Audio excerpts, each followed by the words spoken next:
Bonjour à l'église de Woluwe. J'espère que vous êtes contents d'être. Nous allons nous lever pour louer notre Dieu. C'est pour ça que nous sommes venus et pour être ensemble.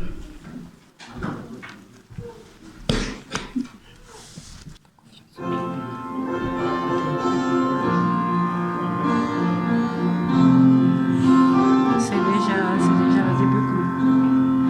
Quel ami fidèle et tendre nous avons en Jésus-Christ, toujours prêt à nous entendre, à répondre à notre cri. Il connaît nos défaillances, nos chutes de chaque jour.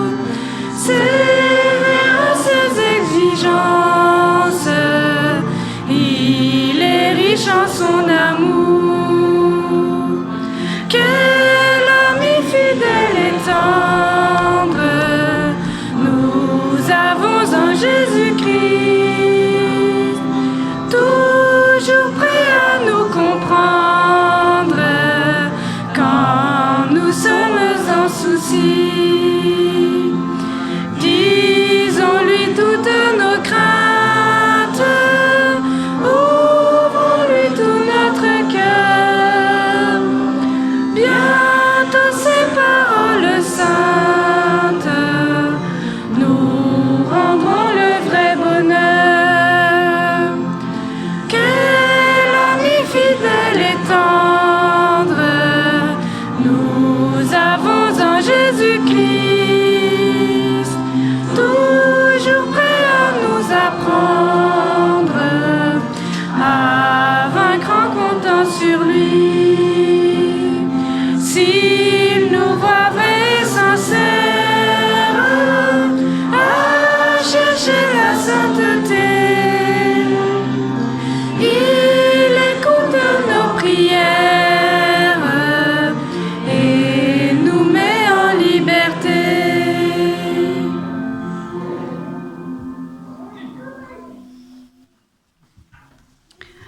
C'est vrai que nous avons un ami vraiment fidèle qui ne nous laisse jamais tomber. Et nous allons prier maintenant.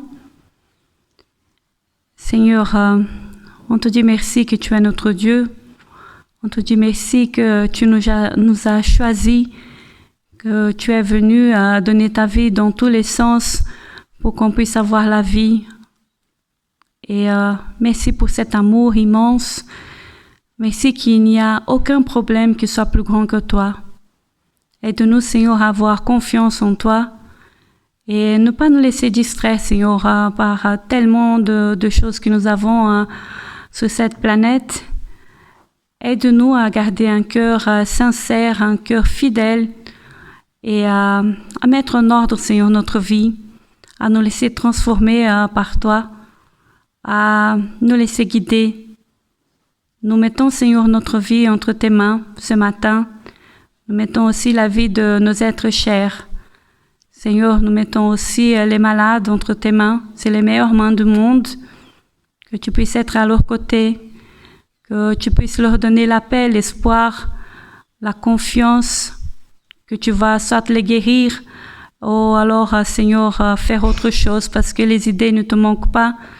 Et les miracles et tout ce que tu veux nous offrir. Mais nous savons que parfois il y a des choses qui nous arrivent que nous ne comprenons pas. Mais on te met notre confiance entièrement en toi. Et on te met aussi, Seigneur, Nelson entre tes mains ce matin pour pouvoir nous enseigner des choses de ta part. Garde nos cœurs, Seigneur, ouverts. Garde aussi notre esprit, Seigneur, ici. Ne laisse pas aller à penser d'autres choses, mais qu'on puisse te rendre un culte raisonnable ce matin. Qu'on puisse te chanter, te louer, t'adorer et te laisser faire partie complète de notre vie, Seigneur. On te rend grâce pour tout ça et on te remet entièrement entre tes mains au nom de Jésus. Amen. Alors, nous allons continuer à chanter Comme j'avais dit dans ma prière, nous allons lever les yeux vers notre Dieu, laisser les préoccupations de côté, laisser la joie remplir aussi notre cœur et laisser le Seigneur nous parler. Nous sommes tellement envahis par tellement de choses, par le travail, par le souci, des soucis à l'école, des soucis dans les familles. Et la liste, elle est énorme. Mais laissons tout ça de côté ce matin et chantons à notre Dieu. Et si jamais on doit pleurer, nous allons pleurer. Si nous devons être tristes, nous allons être tristes. Il n'y a pas de problème à ça. Mais faisons confiance à notre Dieu, il est là pour nous. Et nous allons tourner les yeux vers lui.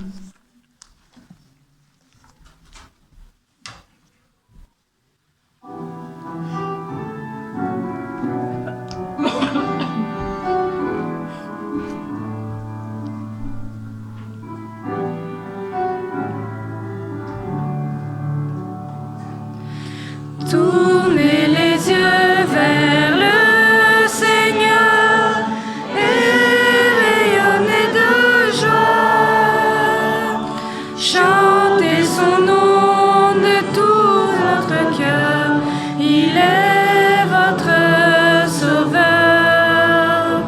C'est lui votre Seigneur. J'ai recherché le Seigneur.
On doit laisser vraiment la place au Seigneur.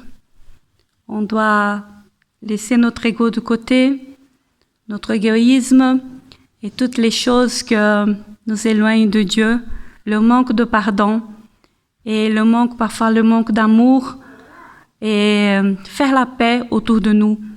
Laisser que cet amour du Seigneur puisse rentrer vraiment dans nos cœurs, faire la place à notre Dieu.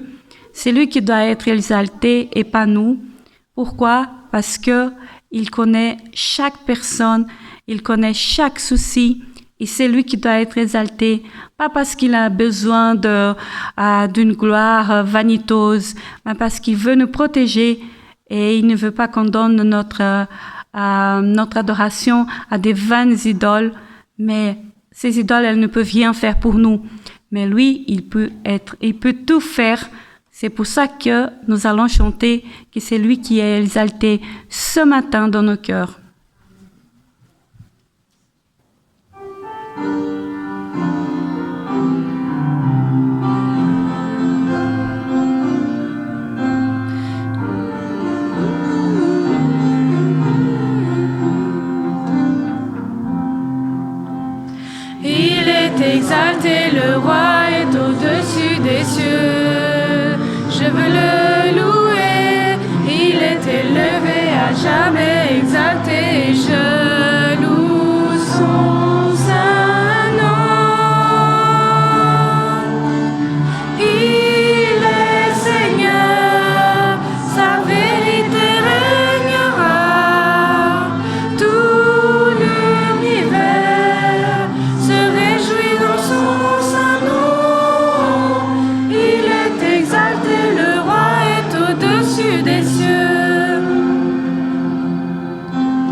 Nous avons un texte biblique, Osée 14, 2.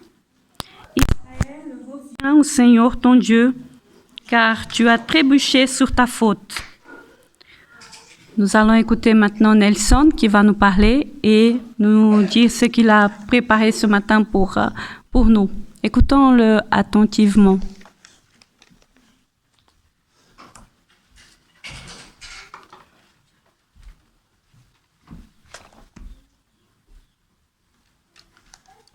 Il y a quelques mois, je pense, j'étais ici pour vous parler d'un sujet, d'une prédication que j'avais intitulée « Dieu est fou ».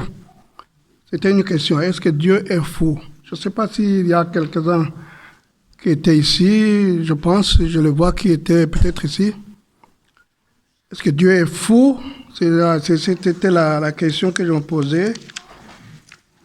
Et on a vu que Dieu n'était pas fou, mais il est fou de nous, il est fou de moi, il est fou de toi.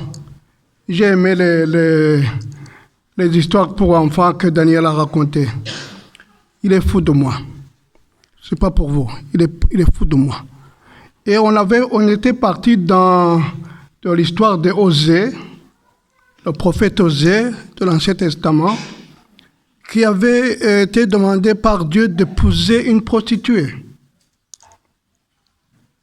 Tout en le sachant. Mais c'était pour montrer son amour par après.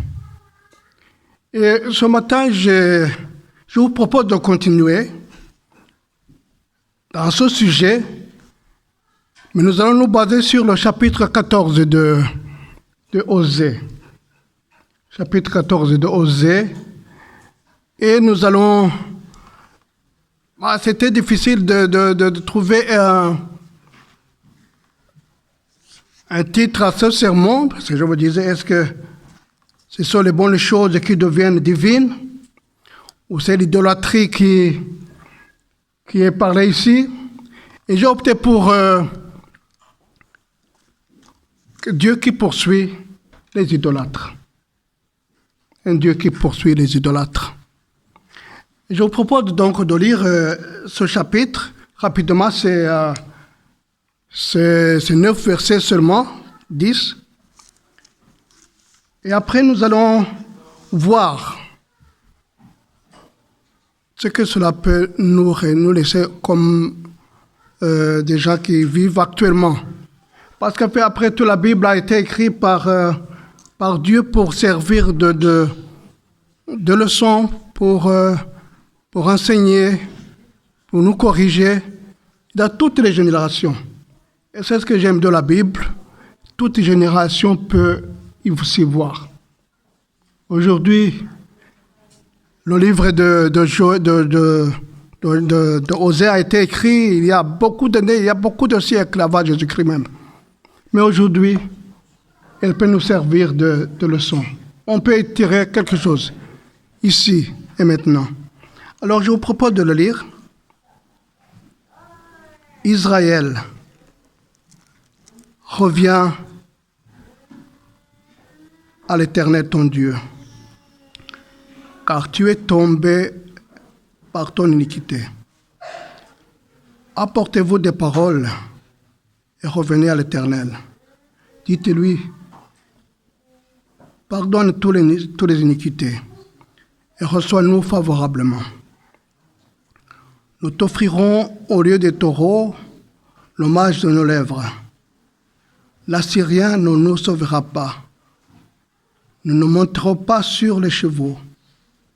Et nous ne dirons plus à l'ouvrage de nos mains, notre Dieu.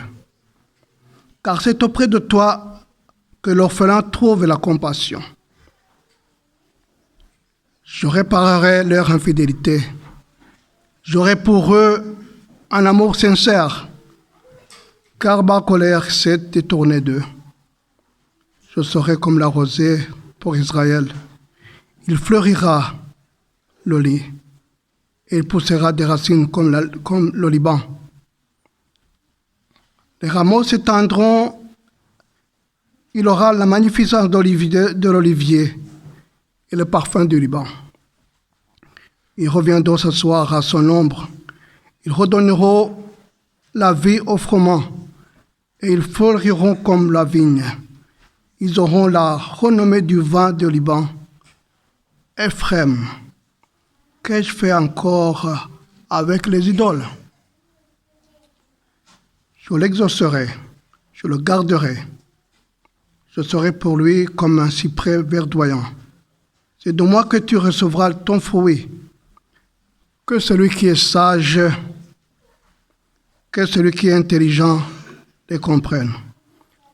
Car les voies de l'Éternel sont droites. Les justes y marcheront, mais les rebelles y tomberont. Voilà les premiers mots dit que Dieu demande aux Israélites, au peuple qui vivait avec Osée, de revenir car ils sont tombés dans l'iniquité. Mais il y a beaucoup de choses qu'ils ont fait, mais ce qui impressionne, c'est de voir le peuple de Dieu se tourner vers les idoles. Parce qu'il y avait aux alentours d'eux des gens qui adoraient les idoles. Il y avait des dieux de fertilité. Il y avait des dieux de prospérité. Et le peuple de Dieu, au lieu de regarder vers Dieu, il a compris que peut-être ces dieux-là, c'était plus important que leur Dieu. Il y avait le culte du Baal. Le Baal, c'était un dieu cananéen qui était considéré comme le dieu de la fertilité. Des gens qui pouvaient le prier pour avoir des enfants, etc. Et donc, vous voyez combien le peuple était allé très loin. Mais attendons.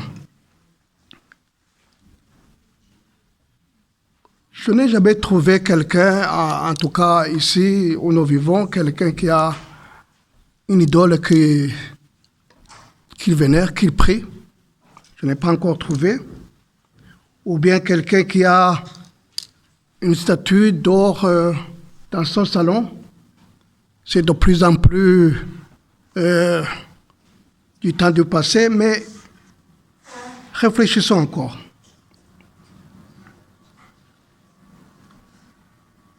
Est-ce que nous avons bien compris, est-ce que j'ai bien compris l'idolâtrie? Et si une idole n'avait pas besoin d'être sculptée dans le bois? Et s'il n'avait pas besoin d'être recouvert d'or? Et s'il n'avait même pas besoin d'être dans un temple?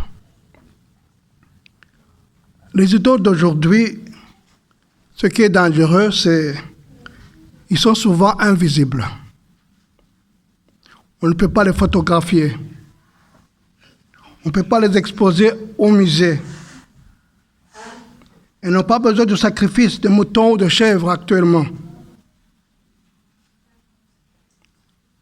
Elles ne restent pas dans le milieu, dans la nature. Ils sont dans nos cœurs. Et c'est pourquoi ce matin, j'aimerais attirer mon attention d'abord parce que quand je lis, je prêche je prêche moi-même d'abord. Quand je lis cette histoire, je pense à moi et je suis sûr que vous allez penser aussi à vos cœurs. Alors pensons à nos cœurs. Je pense à mon cœur. Vous pensez à vos cœurs. Est-ce qu'il n'y a pas d'idole? Il n'y a pas d'idole. Parce que là, le cœur, c'est le siège de tout ce qu'on peut dire. Le siège de toutes nos pensées. Évidemment, on ne peut pas sonder les cœurs. C'est Dieu seulement qui peut sonder les cœurs. Donc le prophète Osée fut envoyé à une nation qui fréquentait encore les lieux de culte. Il célébrait encore les fêtes religieuses. on n'est pas encore le langage de la foi. Il ne faut pas penser que le peuple de Dieu n'allait pas encore à l'église. Les rites avaient continué. Ils étaient religieux, mais Dieu a dit que vous avez remplacé des idoles contre moi. C'est ce qui rend l'idolâtrie très trompeuse. C'est qu'elle ne peut pas se déceler facilement. Parce qu'on ne peut pas voir au fort intérieur de quelqu'un. On peut chanter des hymnes, comme nous l'avons fait avec Alcimar et sa fille. On peut les chanter, mais toujours en ayant quelque chose que nous chérissons. Tout comme le peuple de Dieu était comme cela. Un jour, Martin Luther a dit quelque chose qui m'a intéressé, que j'ai vu. Il a dit « Ce à quoi votre cœur s'attache et sur quoi il s'appuie, c'est cela en réalité votre Dieu. » Que l'on utilise ou non ces mots exacts, cette observation est profondément biblique. Vous savez que le commandement de Dieu, les 10 commandements de Dieu, la deuxième n'autorise pas ou bien défend d'adorer les images taillées. Personnellement, quand je lis le deuxième commandement, je pense que c'est pas pour moi ça. Les autres commandements, c'est, on va dire, il y a la logique, mais pour moi, donc, quand j'arrive sur le deuxième commandement, je me dis, ça, c'est pas pour moi, peut-être parce que je n'ai pas d'image taillée. Je ne vénère pas, mais attention. Comme Luther le dit, tout se passe dans le cœur. Permettez-moi de vous poser quelques questions. Quand la vie commence à s'effondrer, vers qui courez-vous instinctivement? Quand la vie commence à s'effondrer pour moi, à qui je recours? Qu'est-ce que j'ai peur de perdre? De quoi croyez-vous ne pas pouvoir se passer? Ce qui vous vient immédiatement dans l'esprit et en dit peut-être quelque chose sur votre conception de Dieu, que toute votre foi. Osée nous rappelle que les idoles sont rarement mauvaises. Parce que quand on parle de la fertilité, c'est quelque chose de bien, n'est-ce pas? Souvent, ce sont de bonnes choses qui deviennent une obsession pour nous. Prenez une carrière, une famille, une réputation, la sécurité financière, le pouvoir politique, même le ministère lui-même, ceux qui sont pasteurs ou prêtres, cela peut devenir une idole. Tellement qu'on peut s'y mettre et oublier même Dieu qu'on prêche. Et ce matin, je ne veux pas que nous examinions ce qui se trouve ailleurs, mais ça, comme je l'ai dit, ce qui se trouve dans nos cœurs. Il y a quelqu'un qui a dit, l'idolâtrie ne requiert pas toujours un taureau d'or. Parfois, il suffit de le laisser sans le vouloir. Quelque chose que nous aimons, prendre la place de Dieu qui nous aime le plus.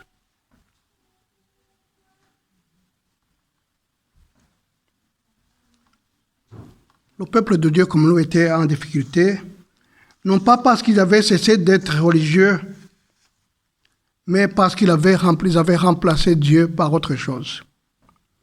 Il y avait encore les prêtres Ils offraient encore des sacrifices. Ils célébraient les fêtes extérieurement, mais tout paraissait respectable. Mais Dieu voyait au-delà des cérémonies et percevait quelque chose que nul autre ne peut voir. Il voyait les cœurs. Cela a toujours été la préoccupation de Dieu. Les hommes s'arrêtent aux apparences, mais Dieu regarde leur cœur. Et si vous voyez au verset 2 de ce chapitre 14, Dieu dit à travers Osée, c'est Osée qui Dieu avait donné le message de parler au peuple d'Israël. Il dit, prenez les paroles et revenez au Seigneur. Prenez les paroles et venez au Seigneur. Remarquez que Dieu ne commence pas par leur demander davantage de sacrifices. Non. Il ne demande pas la repentance directement, mais il veut que les cœurs reviennent à lui. Et au verset 3, la Syrie ne vous sauvera pas, et nous n'irons plus à l'œuvre de vos mains. Vous êtes nos dieux. C'est Osée qui continue à parler de la part de Dieu. Israël avait remplacé avec confiance en tout, sauf en Dieu. Il avait confiance en tout, mais en Dieu, pas en Dieu. Parfois, c'est dans les alliances militaires. Ils avaient plus de confiance aux alliances militaires qui les entouraient, les Assyriens, les Égyptiens, et ils oubliaient parfois que Dieu était le chef suprême de leur armée. Parfois, dans la prophétie, parfois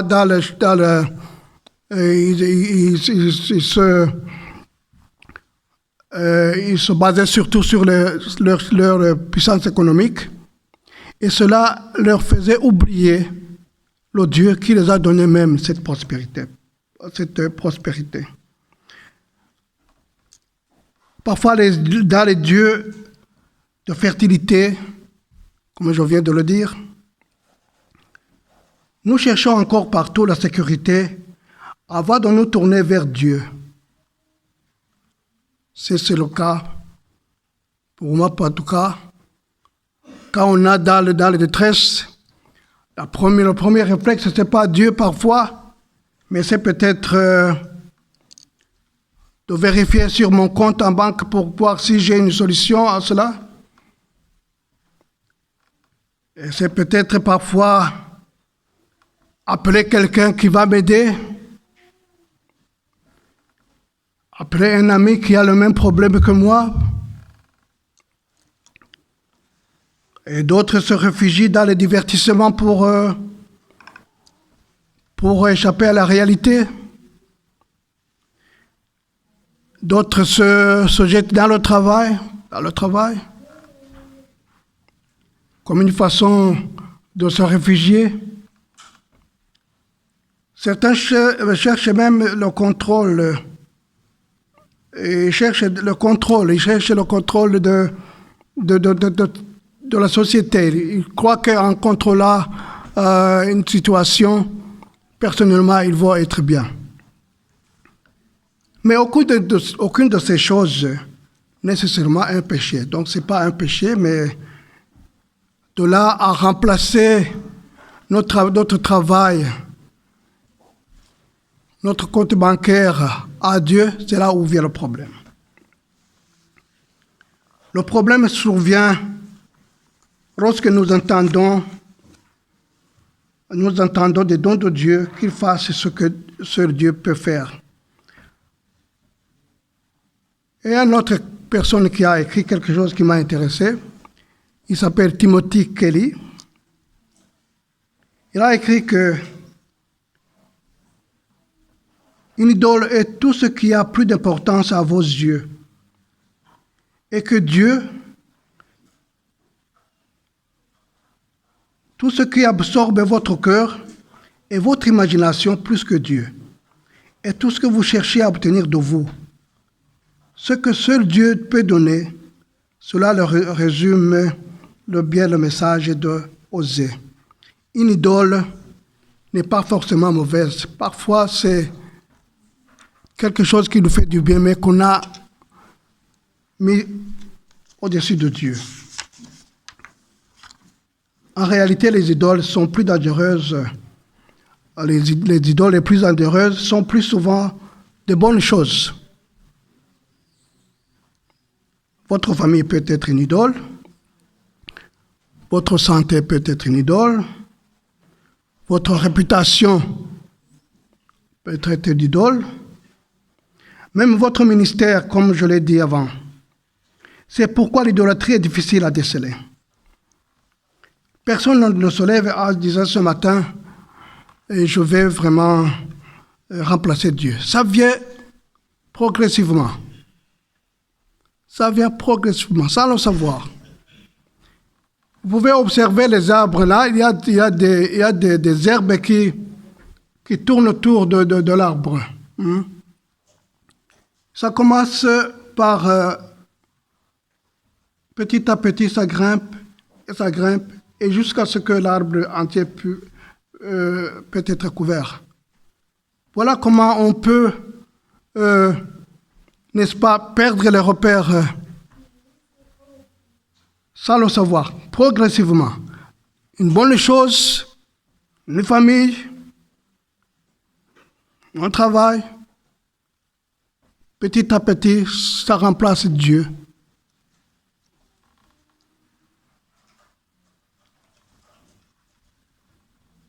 Cela se fait progressivement, presque imperceptiblement. Jour après jour, centimètre par centimètre, jusqu'à ce que l'arbre soit entièrement recouvert.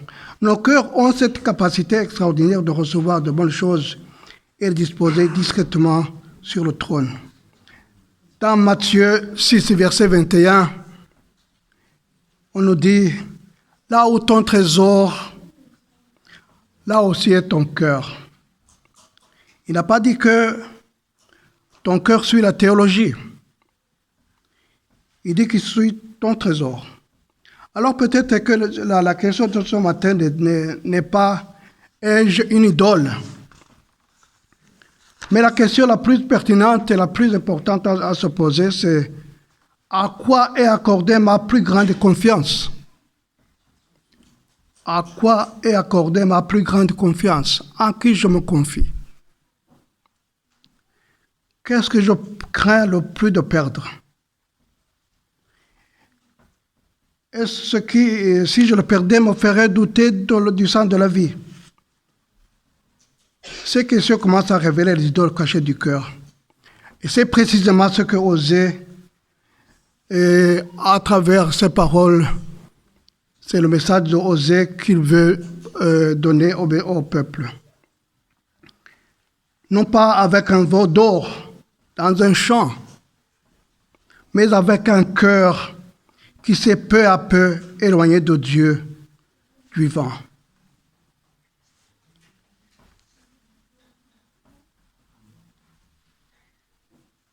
Le chapitre 14 de Osée nous renseigne sur certaines choses. Il nous donne l'idée que finalement toute idole, si bon soit-il, finit par nous trahir. Ça finit par nous trahir. L'un des plus grands mensonges de l'idolâtrie est le suivant. Elle promet toujours plus qu'elle ne peut tenir. C'est pourquoi Dieu a mis en garde Israël avec tant de faveur. Il ne cherchait pas à les faire distraire, mais cherchait à leur dire « Attention, ces idoles peuvent être dangereuses. » Tout faux Dieu commence par une promesse. Essayons de réfléchir sur ce que nous cherchons le mieux. Si tu as assez d'argent, ça c'est la promesse d'une idole. Si tu as assez d'argent, tu te sentiras enfin en sécurité. Si les gens t'admirent, tu seras enfin heureux. Si tu trouves la relation parfaite, tu ne seras jamais plus seul. Si tu as assez d'influence, tu auras le pouvoir. Et c'est ce que les idoles, nos idoles nous disent. Ils nous promettent tout. Mais à la fin, c'est la catastrophe. Pendant un temps, elle semble vraie, mais finalement, toute idole exige plus qu'elle ne donne. Je répète cela. Toute idole exige plus qu'elle ne donne. L'argent ne dit jamais tu en as assez. Si vous avez eu quelqu'un qui a dit moi je suis assez, j'ai fait des millions, je ne cherche plus autre chose, il faut le montrer. La vérité est que depuis la naissance jusqu'à la fin, on cherche l'argent sans même le voir. Donc l'argent ne dit jamais tu en as assez. Le succès ne dit jamais tu es arrivé. Le plaisir ne dit jamais tu peux t'arrêter maintenant. Le pouvoir, pour ceux qui font la politique, le pouvoir ne dit jamais vous êtes satisfait. On cherche toujours à se montrer. Les faux dieux ne sont jamais satisfaits car ils n'ont jamais été créés pour nous satisfaire. Osez donc savez qu'Israël cherchait constamment refuge auprès de notre nation. Et c'est pourquoi Dieu a donné ce message. N'est-ce pas toujours vrai dans notre vie de tous les jours aujourd'hui? Pensons-y. La Bible regorge des histoires qui nous montrent que les dieux, les idoles peuvent envahir même les gens qui sont dans l'église. En Matthieu 19, vous rappelez de l'histoire d'un jeune homme riche. Il possédait une immense fortune, mais quand Jésus lui dit, il est venu vers Jésus pour lui demander qu'est-ce qu'il peut faire pour être enfant de Dieu. Jésus lui dit, il faut aller vendre tes biens et les donner aux pauvres. Il ne va pas aller là-bas, il ne va pas retourner à Jésus. Il avait fait son idole, de l'argent son idole. Judas aimait tellement l'argent que 30 pièces d'argent lui semblaient précieuses que le Fils de Dieu. Et au final, ni l'argent ni la trahison ne lui apportèrent ce qu'il désirait. Le roi Salomon, dans Ecclésiaste 1, verset 2, le roi Salomon accumula la sagesse, la richesse, les plaisirs, les projets de construction. Il fut renommé. Jusqu'à présent, on parle de lui. Pourtant, dans sa conclusion, l'Ecclésiaste est surprenante. Il a dit, tout est vanité, vanité de vanité. C'est comme courir derrière le vent. Voilà un peu les promesses d'un idole. Vous promettez tout, mais il ne peut pas vous satisfaire. Les idoles promettent toujours ce qu'elles ne tiennent. Seul Dieu, lui, ne fait jamais de promesses, ne peut nous décevoir. Et en Osée 14, verset 4, il y a quand même quelque chose qui va qui étonne. C'est Dieu qui dit, je les guérirai de leur infidélité. Je les aimerai sans condition. faut être fou pour aimer comme cela.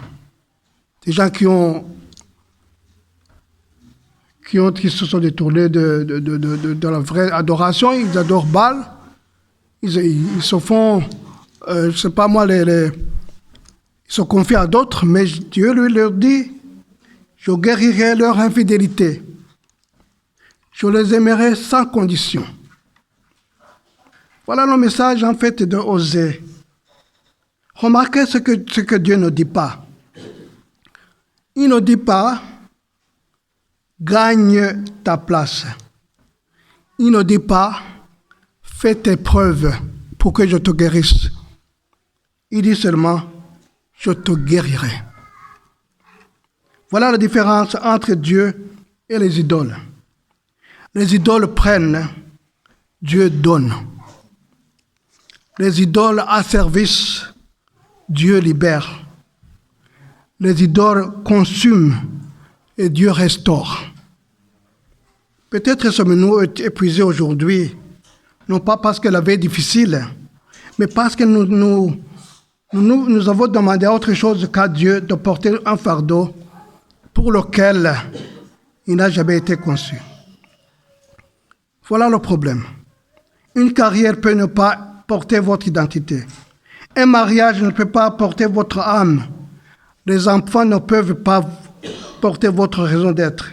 La retraite ne peut pas porter votre espoir. Même les plus beaux dons s'effondrent sur le poids de l'idolâtrie. Seul Dieu vivant est assez fort pour régner sur votre cœur. Et tant qu'il ne sera pas, tant que Dieu ne sera pas dans le cœur, dans mon cœur, tout substitut, aussi séduisant soit-il, finira par trahir ses promesses. Nous aurions déjà un Dieu qui poursuit les idolâtres. Dans le livre de Osée, nous allons voir peut-être le verset 5, et qui va nous donner une autre idée, un autre message qui est porté par le prophète Osée. Si le livre d'Osée ne traitait pas que de l'idolâtrie, il serait plus triste dans la Bible. Mais il est plus que cela. C'est le livre d'un Dieu qui refuse de cesser d'aimer ceux qui s'éloignent sans cesse de lui. C'est le livre qui montre Dieu qui vient vers le pécheur, qui vient vers l'idolâtre. Israël avait rompu l'alliance. Dieu cherche la réconciliation. Israël court après d'autres amants. Dieu ne cesse de l'appeler à lui. Et s'il fallait écrire un seul mot pour résumer le livre de Osée, ça ne serait pas le jugement. Dieu ne juge pas ici, mais ce serait la poursuite. Un Dieu qui poursuit l'homme, un Dieu qui poursuit le pécheur jusqu'au fin de son péché. Un Dieu qui poursuit, malgré tout. Tout le livre donc se construit autour de cet amour. Imaginez aimer quelqu'un qui s'éloigne sans cesse. Imaginez rester fidèle malgré le rejet de votre amour. Imaginez ouvrir la porte encore et encore, espérant son retour. Tel est notre Dieu. Tel est l'objectif de Dieu. On imagine souvent les dieux croisés, mais Dieu ne croise pas les bras. Il est toujours à notre poursuite. Osée nous offre une autre image, et c'est Dieu qui fait le premier pas. C'est lui qui appelle. C'est lui qui cherche. C'est lui qui guérit. Écoutons encore sa promesse, comme je vais de le lire. Je guérirai leur infidélité. Je les aimerai gratuitement. Gratuitement. Non pas parce qu'ils le méritent, non pas parce qu'ils avaient gagné autre chose, non pas parce qu'ils étaient devenus dignes. Dieu m'aime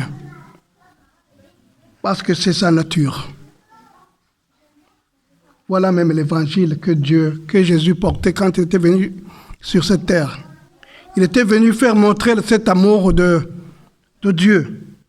Quand Jésus est venu dans notre monde, il n'a pas cherché les respectables.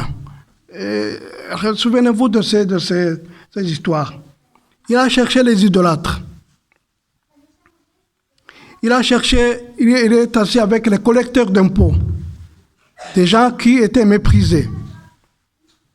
Il s'est assis avec les femmes prostituées, qui cherchaient l'amour là où il ne se trouvait pas. Il s'est assis avec les chefs religieux qui avaient érigé leur propre justice en idole.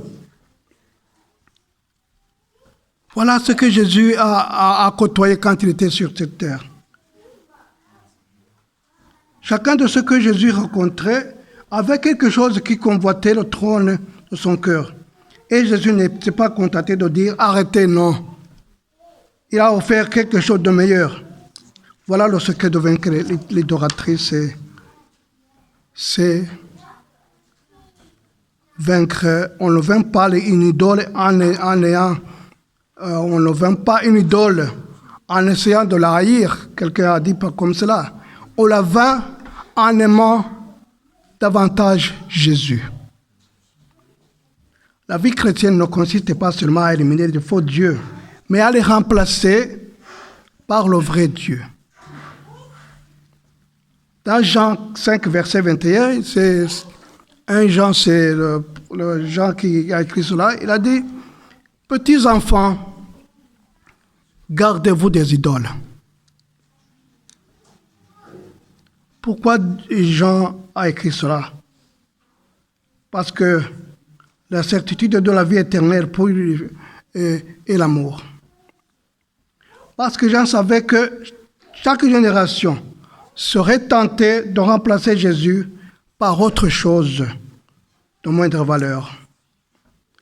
L'antidote donc n'est pas la plus grande volonté, mais c'est une vision profonde de Christ.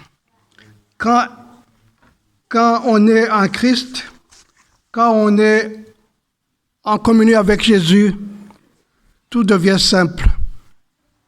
Les idoles ne peuvent plus nous envahir. Et j'aimerais conclure avec ces mots de Osée qui, vers la fin de ce chapitre, il y a une idée que Dieu seul peut combler le cœur. Osée conclut que l'une des plus belles notes de toute l'histoire, après avoir dénoncé les idoles d'Israël, après avoir appelé à la repentance, après avoir promis au pardon, Dieu dit quelque chose de remarquable. Je serai pour Israël comme la rosée. Il croîtra comme le lit, et ses racines s'étendront comme le Liban. Si vous voyez au verset 5 jusqu'au verset 8, 7, je pense, on fait allusion aux arbres, on fait allusion à un arbre qu'on appelle le Liban. C'est un extraordinaire arbre. C'est un très grand arbre qui se trouve au Liban et dans d'autres régions avoisinantes. Mais ce qui est étonnant, c'est que c'est un arbre qui est très solide. Et vous savez pourquoi? C'est à cause de ses racines. C'est à cause de ses racines. Il a une racine, parfois qui sont très grandes plus que le tronc même de l'arbre. Vous pouvez imaginer cela? Des racines qui sont très, très, très, très longues, plus que le tronc même de l'arbre. Et cela signifie quoi? plus on est enraciné dans les affaires de Dieu, plus on est fort. Et aucun spectacle, aucune constatation, si grand soit-il, aucun idole, si grand soit-il, peut nous envahir. Parce qu'on a la base, la solide base. On est très ancré. Voilà pourquoi dans la Bible d'Osée, on parle de ces arbres, de cet arbre-là.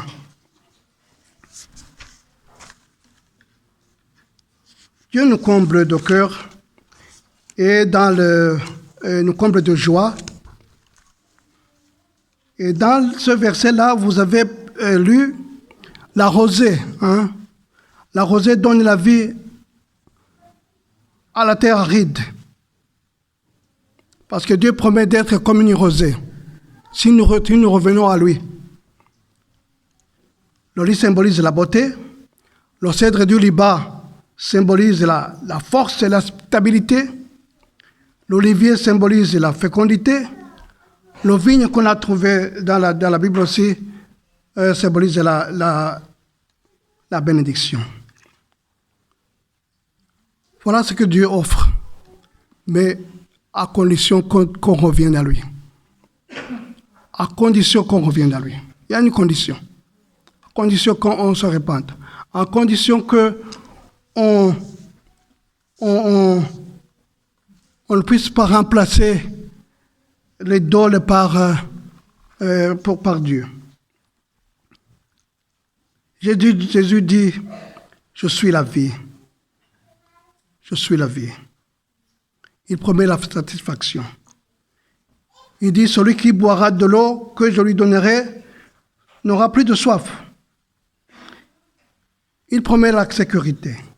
Et Jésus dit, personne ne les arrachera de ma main, car ils ont acquis mon identité. J'ai lu un livre, je vais peut-être terminer par cette histoire du livre que j'ai lu. Un livre qui s'intitule Paris-Bruxelles au cœur des attentats. C'est un livre qui a été écrit par Jeannette Winston Young. C'est un livre qui raconte, l'auteur raconte ce qu'il a vécu dans les attentats de Bruxelles il y a quelques années. Et ce qui m'a impressionné dans le livre, quelque part, il a fait un petit chapitre qui intitulé l'essentiel. L'essentiel. Et si vous lisez ce livre-là, c'est la première fois que je lis un livre aussi qui raconte des choses et que je vois beaucoup de versets. Je ne connais pas la confession de l'auteur, mais il a cité beaucoup de versets bibliques. Elle a dit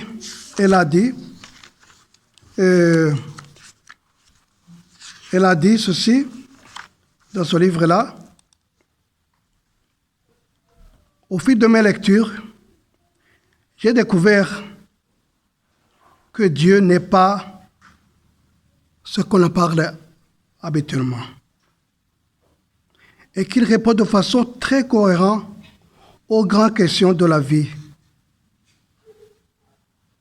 Ça, c'est l'histoire de son mari. Son mari ne croyait pas en Dieu. Mais après, un ami lui a demandé, est-ce que tu peux devenir chrétien? Il n'avait pas jamais entendu cela. Mais après, quand il a lu la Bible, il s'est intéressé à la parole de Dieu, il a vu qu'effectivement Dieu est plus que toutes les idoles qu'on lui a racontées. Alors ce matin, Dieu nous appelle. Jésus vous appelle. Jésus dit, vous êtes des enfants de Dieu. toute promesse faite par une idole se trouve dans l'accomplissement ultime qu'en Christ. Et vers la fin du livre d'Osée, Dieu pose une question qui semble presque ironique. Qu'importe encore les idoles? Ça, c'est au verset 8. Puis il répond lui-même. C'est de moi que vient de votre fruit. Dieu dit, cessez de chercher ailleurs ce que je vous offre depuis toujours. Cessez de chercher ce que je vous offre et ce que vous trouvez ailleurs alors que je l'ai. Et c'est ça le problème de tous les jours dans notre vie, dans nos vies. Nous cherchons toujours quelque chose, mais nous oublions que Dieu a tout dans ses mains. Dieu ne nous cache pas quelque chose. Ne nous cache pas quelque chose. Il nous a donné tout et il veut que nous puissions nous répartir pour venir à lui. Si vous voulez vraiment la sécurité, si on veut vraiment le bonheur, voilà, c'est ce mot qui revient souvent dans le livre d'Osée. Et la meilleure question de ce matin qu'on puisse se demander, c'est est-ce que j'ai une idole? La question serait, la plus pertinente serait, qui règne dans mon cœur? Qu'est-ce que j'ai mis comme premier dans ma vie? Parce que finalement, chacun vénère quelque chose. Croyez-moi. Chacun, à un certain moment, petit à petit, peut vénérer quelque chose. Mais ce n'est pas quelque chose qui est dans nos cœurs. Et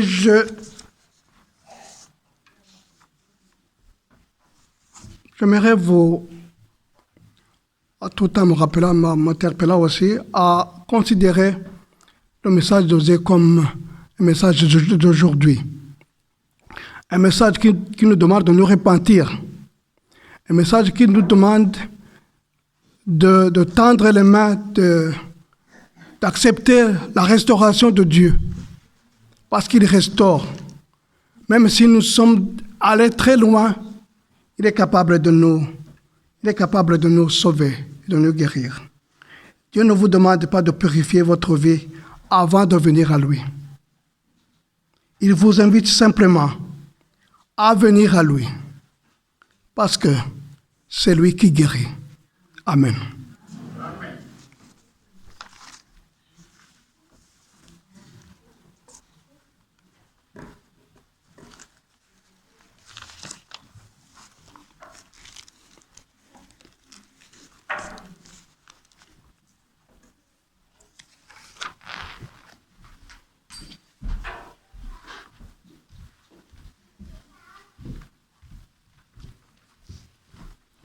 Grand merci à Nelson pour sa prédication.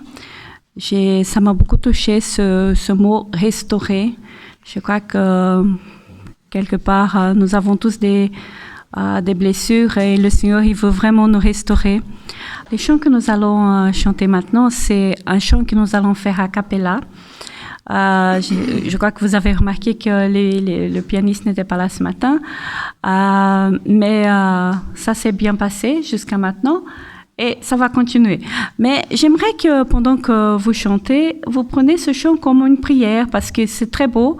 Et on a le temps de chanter, de prier et dire merci au Seigneur aussi pour chaque fois que nous allons tomber, il va nous relever. Mettons-nous debout.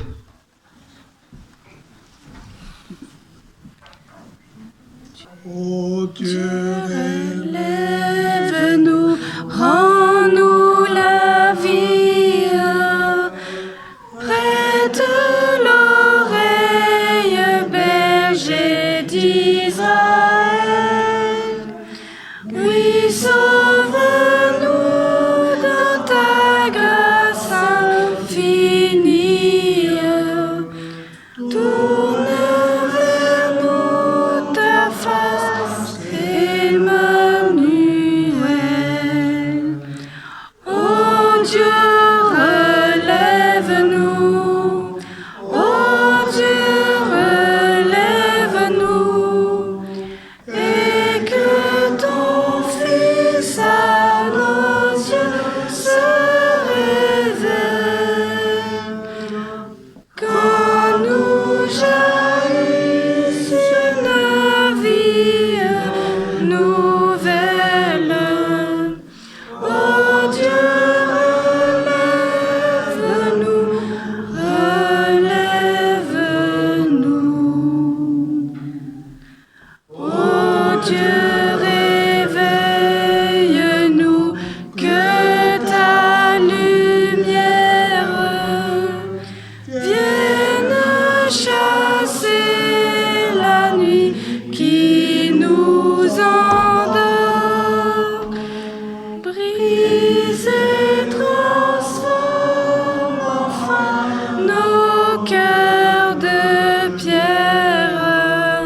Dieu, visite-nous.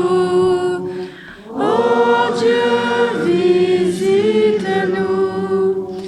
Et que ton Fils à nos yeux se révèle. Quand nous jaillisse une vie nouvelle. Oh Dieu, visite-nous, visite-nous.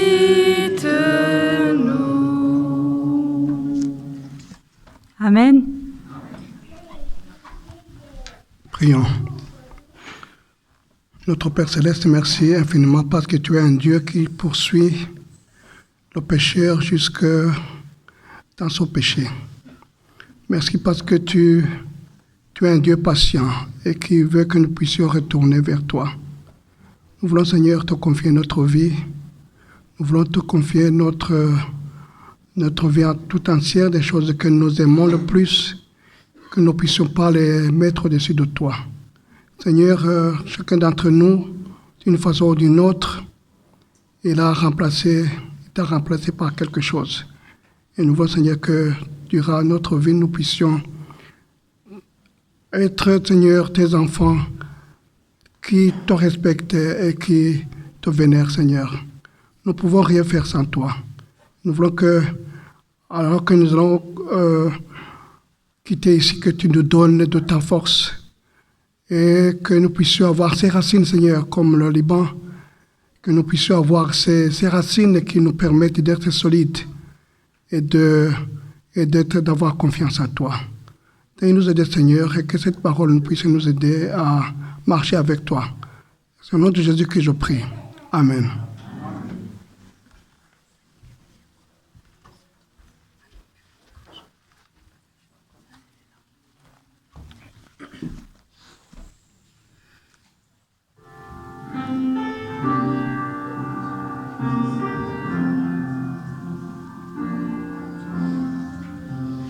Que la grâce de Dieu soit sur toi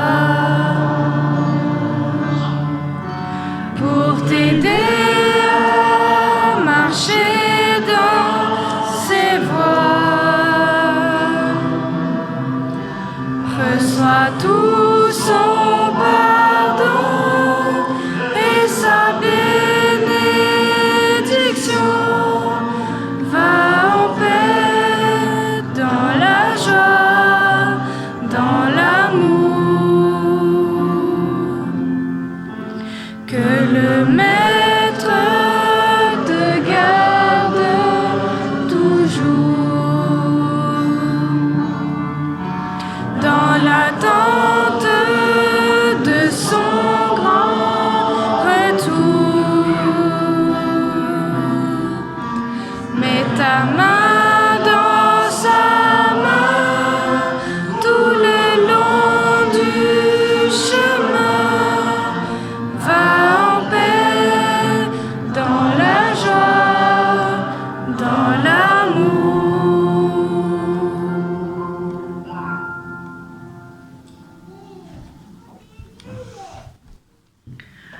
Nous allons lire la bénédiction du Seigneur dans le Nombre 6, 24. Que le Seigneur te bénisse et te garde.